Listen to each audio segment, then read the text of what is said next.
उत्तर प्रदेश का सहारनपुर ज़िला है और आज हम आए हैं यहाँ दिल्ली रोड पर, जहाँ पर वरिष्ठ दलित जो नेता हैं राहुल भारती, उनसे हम बात करते हैं। जो कोरोना वायरस को लेकर लॉकडाउन चल रहा है उसमें कितने प्रवासी मज़दूर श्रमिक जो हैं इधर से उधर बेघर हो गए हैं, कारोबार चला गया है, लेकिन सरकार ने उनकी तरफ लास्ट मोमेंट में जो है ध्यान दिया। 2 महीने हो गए हैं लेकिन वो लोग आज भी अपने घर नहीं पहुंच पा रहे हैं। किस तरह से उनके साथ एक भेदभाव जो है वो केंद्र सरकार की और राज्य सरकारों की जो नीतियां हैं उसके द्वारा किया गया है, हम जानते हैं राहुल भारती जी से। जी सर, नमस्कार। जी जी, बताइए सर, क्या नाम है आपका? राहुल भारती। जी, पद क्या है सर? मैं राष्ट्रीय अध्यक्ष हूँ दलित महासभा से। सर, जो ये कोरोना वायरस को लेकर जो लोग श्रमिक मजदूर हैं अलग अलग प्रदेशों में, जो उत्तर प्रदेश के और बिहार के जो लोग हैं, जो गरीब लोग हैं, इधर से उधर मजबूर हैं आने जाने को, प्रदेश सरकारें उनके साथ इस तरह से भेदभाव कर रही हैं, केंद्र सरकार भी उनके बारे में कुछ नहीं सोच पा रही है, तो उसके बारे में आप क्या कहेंगे? देखिए, बड़ा दुख होता है कि कोरोना की महामारी के 3 महीने हो चुके हैं और इन 3 महीने बाद भी जब तक 2 महीने जो पिछले 2 महीने गए थे, मज़दूरों ने जहाँ थे वहाँ पे बहुत सर्वाइव किया, बहुत लड़ाई लड़ी, भूखे रहे। हम लोग लगातार लगे रहे लोगों के साथ। हमने देखा कि मज़दूर जो था वो नहीं छोड़ के जाना चाहता था अपने इलाकों को, वो नहीं छोड़ के अपने घर वापस जाना चाहता था। वो मजबूरी में आज उसे जो मजबूरी पड़ी है, अभी पिछले 20-25 दिनों में ये सब कुछ हुआ है कि वो लोग पलायन कर रहे हैं, अपने अपने इलाकों को छोड़ रहे हैं, अपने अपने इलाकों को छोड़ के जा रहे हैं। और उनके पलायन के बाद लोग आज जो राजनीतिक पार्टियां, चाहे वो कांग्रेस हो चाहे वो भारतीय जनता पार्टी हो, आज वो लोग उनकी मदद ना करके आज उन पे सिर्फ राजनीति करने का काम करते हैं। बड़ा दुख होता है कि कांग्रेस की प्रियंका गांधी बोलती हैं कि हमने 100 बसें वहाँ पे खड़ी कर दी। अरे, आपके खुद के शासित राज्य हैं, आप राजस्थान आपका शासित राज्य है, पंजाब आपका राज्य है, और मैं मानता हूँ कि सबसे ज़्यादा राजस्थान और पंजाब से पलायन करने वाले लोग हैं। आप वहां पे उनकी कोई मदद नहीं कर पा रहे हो, आप सिर्फ राजनीति करने के लिए एक अलग तरीके का माहौल क्रिएट कर रहे हो। उत्तर प्रदेश के मुख्यमंत्री हैं, हमें बड़ा दुख होता है कि जो पलायन, क्योंकि सहारनपुर जनपद एक ऐसा जनपद है जो यहाँ पे 3 राज्यों की सीमाओं से लगा हुआ है। यहाँ से हरियाणा, आपका उत्तराखंड और हिमाचल लगा हुआ है। इन तीनों राज्यों से इतनी तादाद में लोग आ रहे हैं निकल के कि रोज डेली का एक आंकड़ा है कि हमारे यहाँ पे 10 से 12 हज़ार लोग रोज सहारनपुर में आते हैं, जिन्हें यहाँ से सहारनपुर के प्रशासन के माध्यम से बसों या ट्रेन के द्वारा उनके इलाकों में भिजवाया जाता है। अभी पीछे क्या हुआ था, 5-6 दिन पहले, आप तो उसे कवरेज कर रहे थे अपने आप से, मैं देख रहा था आपको, कि 4 दिन पहले जो यहाँ से बसें चल के गई, उन बसों को गोरखपुर रोक लिया गया। जो बसें यहाँ से चल के गई उन्हें बिहार के बॉर्डर पर रोक लिया गया। ये जो एक प्रवृत्ति है, जो एक सिस्टम है सरकार का, ये अपने आप में निंदनीय है। इसकी हम बहुत गहन निंदा करते हैं और हम चाहते हैं कि सरकारों को इस समय, इस आपदा के टाइम पे, ये सरकार की सीमा नहीं खेलनी चाहिए। इन लोगों को तुरंत रिलीफ देना चाहिए।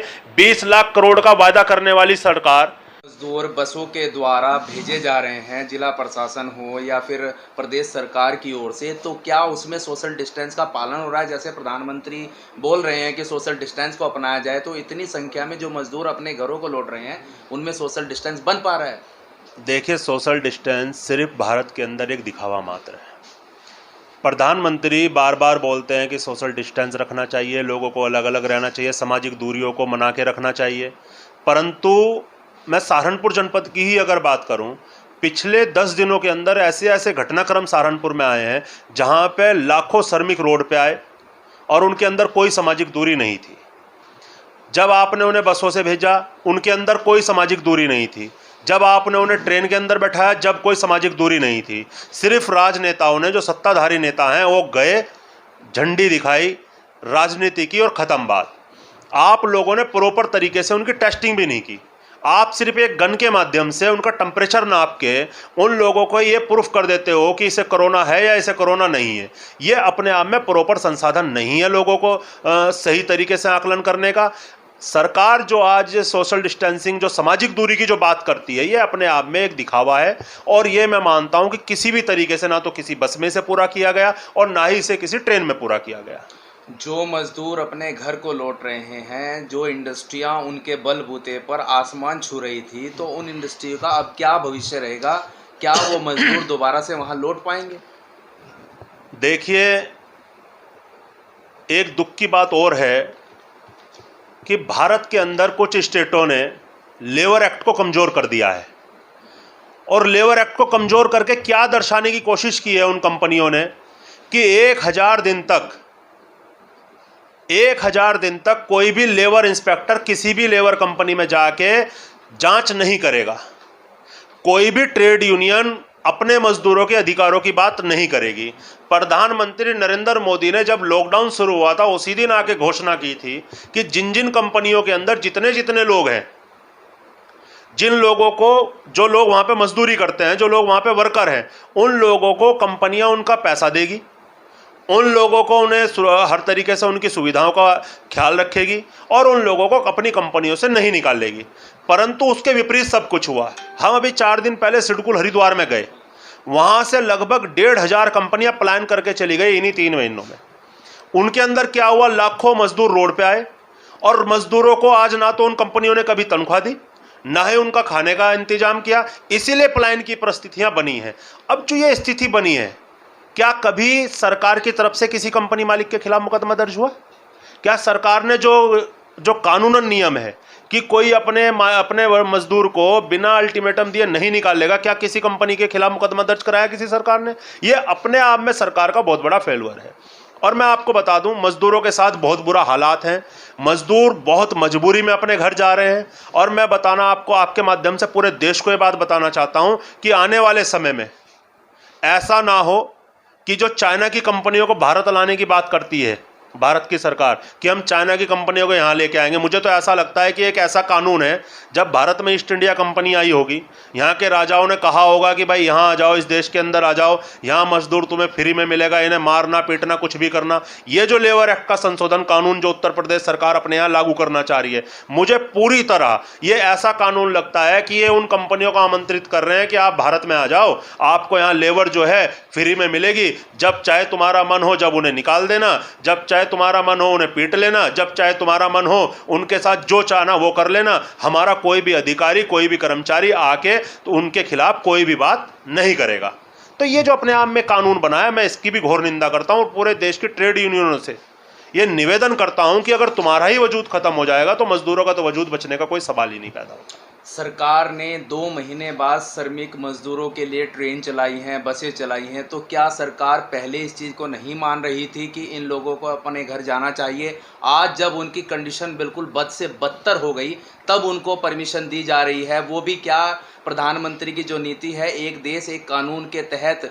फिर ये दोगलेपन वाली बात, ये दोहरेपन वाली बात सरकारें, जो राज्य सरकारें हैं, वो क्यों कर रही हैं, जबकि वोट तो केंद्र सरकार भी ले रही है? देखिए, देश के अंदर ना डबल स्टैंडर्ड की सरकार है। अमीरों के लिए कुछ और उनकी सोच है और गरीब लोगों के लिए उनकी कुछ और सोच है। देश के अंदर हालात इतने खराब हैं, पंजाब से आपके सामने, क्योंकि आप तो रोज कवरेज कर रहे हो उन लोगों को, लाखों की तादाद में लोग निकल के आए हैं। वो किसी कंपनी से तो निकल के आए होंगे। पंजाब की सरकार ने किसी भी कंपनी के खिलाफ मुकदमा दर्ज नहीं किया। अगर पहली बार में ही मुकदमा दर्ज किसी कंपनी के खिलाफ हो जाता या कंपनी मालिक के खिलाफ हो जाता, मैं मानता हूं इस बड़ी तादाद में पलायन ना होता।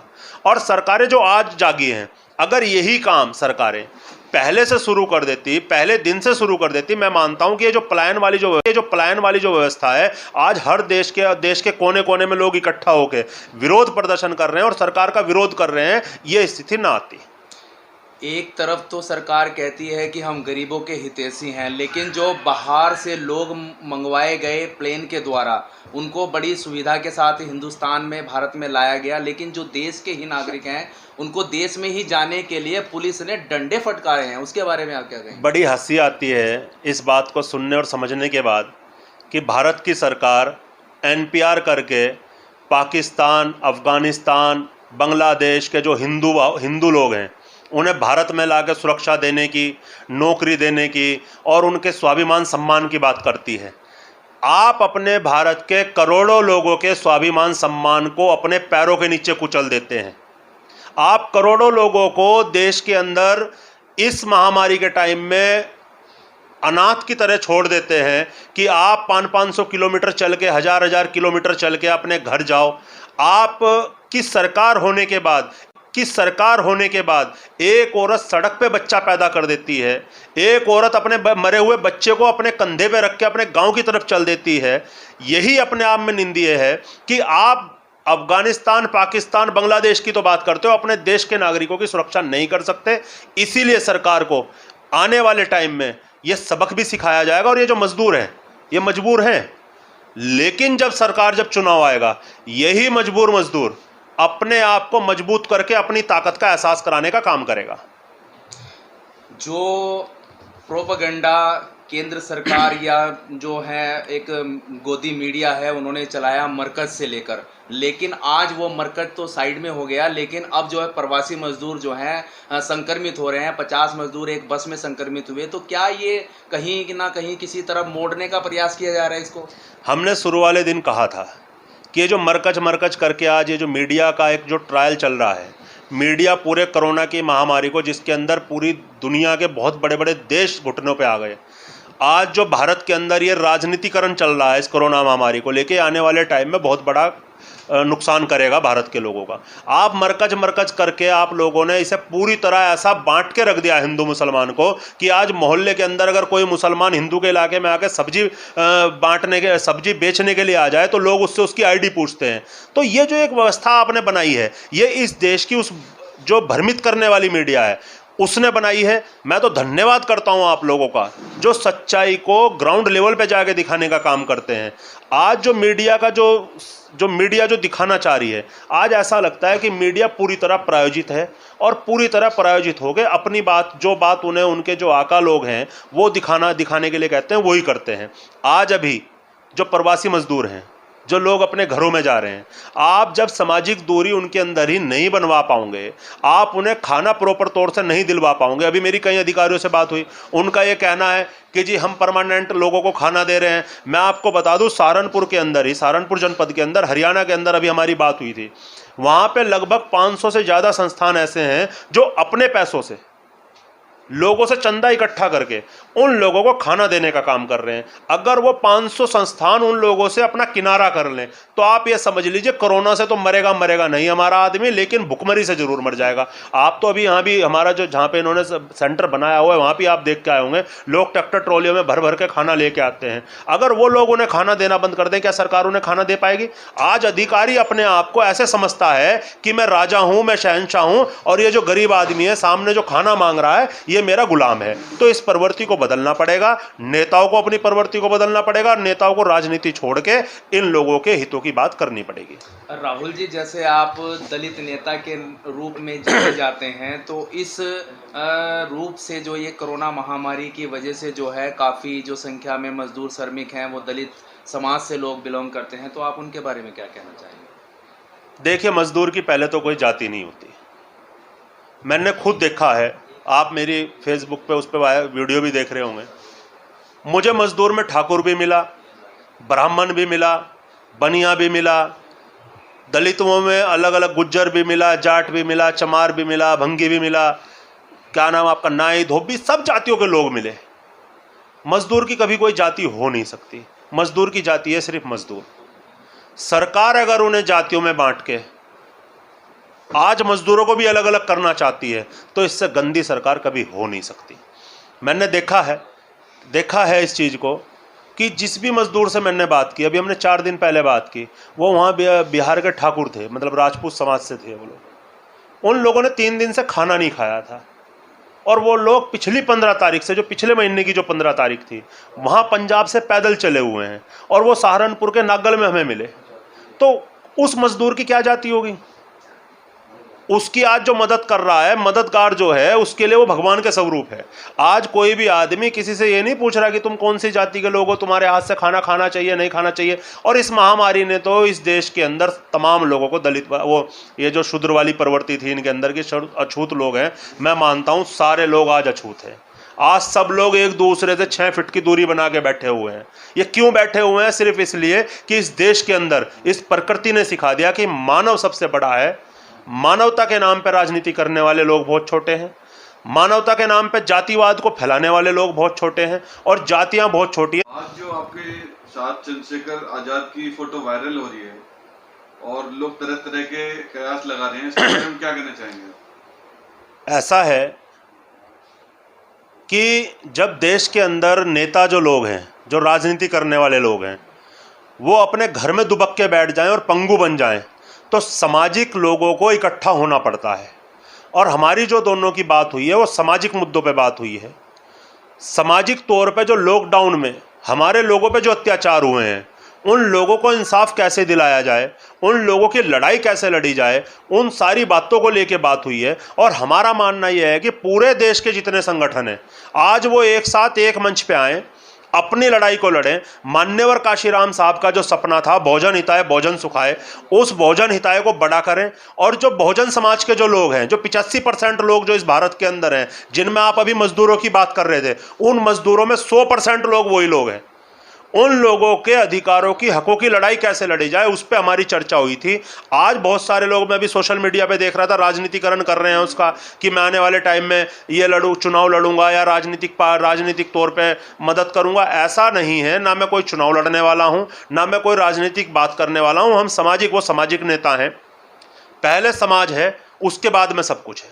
अब कोरोना महामारी चल रही है, तो आप बहुजन समाज को क्या संदेश देना चाहेंगे, क्या कहना चाहिए? देखिए भाई, जो हमारे बहुजन समाज के लोग हैं वो बहुत गरीब लोग हैं।